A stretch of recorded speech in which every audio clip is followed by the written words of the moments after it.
My name is Mr. Robert Makoha Wangoho, the president of Bunge la Mwananchi Nakuru County. Now, leo kumekuwa na the State of the Nation address at the National Assembly led by Mr. President William Ruto of the Republic of Kenya. And amongst the key things that the president happened to mention was that one of the cancellation of the deals between Adan Holdings Company and the Kenya Airports Authority, that is at the JKIA, that was supposed to involve the expansion and also the renovation of JKIA to the current or modern status. Also, Adani Holdings Company were also supposed to collaborate, and actually they had already signed the deal with Ketraco, that is the Ministry of Energy, and they were tasked to do electrification process across the country, something which Kenyans were all along against. Now, early yesterday, the US government issued a warning and a warranty of arrest to one Mr. Adani Holdings Company for having been implicated in a stock exchange market whereby it is speculated that, or it was proven that, Adan had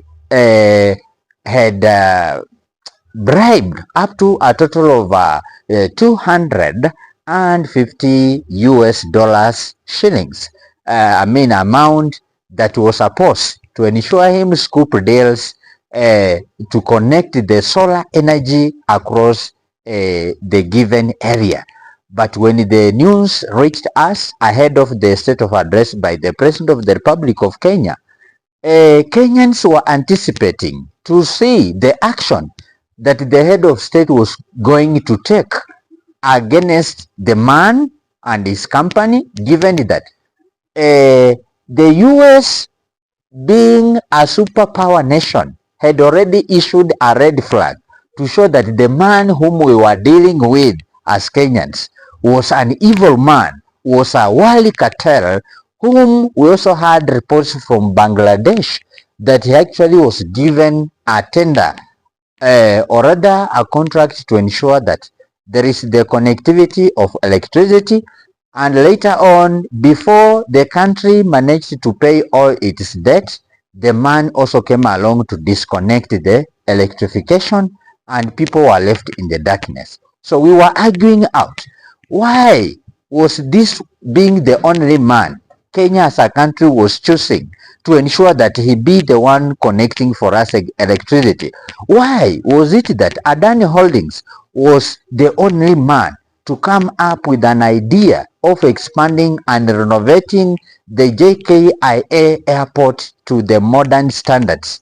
And even Kenyans from different quarters were arguing that if Kenya Power and Lighting Company alone in 1 year can make up to a supernormal profit of 42.2 billion Kenyan shillings in 1 year, in that years, JKIA can also borrow a leaf from Kenya Power, so that in the long run, they apply the strategies and make millions of profit out of the same deal.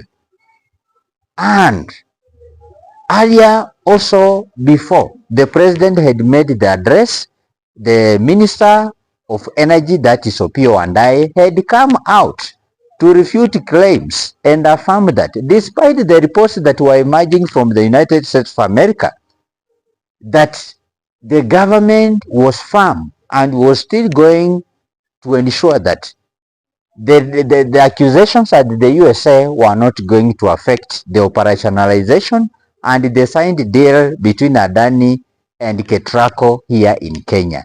So Opiyo Wandayi looks as a confused individual right now as I'm speaking, and especially when he made such remarks only for William Ruto to come and refute and cancel the two key signings that had been made between Ketraco and Adani Holdings Company.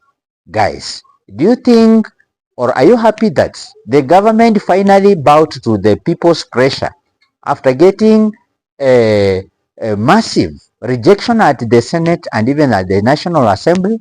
Why do you think Kenyans stood? The members of parliament who are in the house, when the president mentioned that he had finally cancelled the deal, they stood up. What does that one indicate?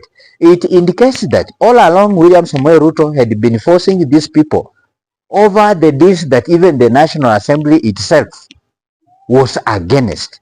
Quite unfortunate of a country of the caliber of Kenya. Thank you so much.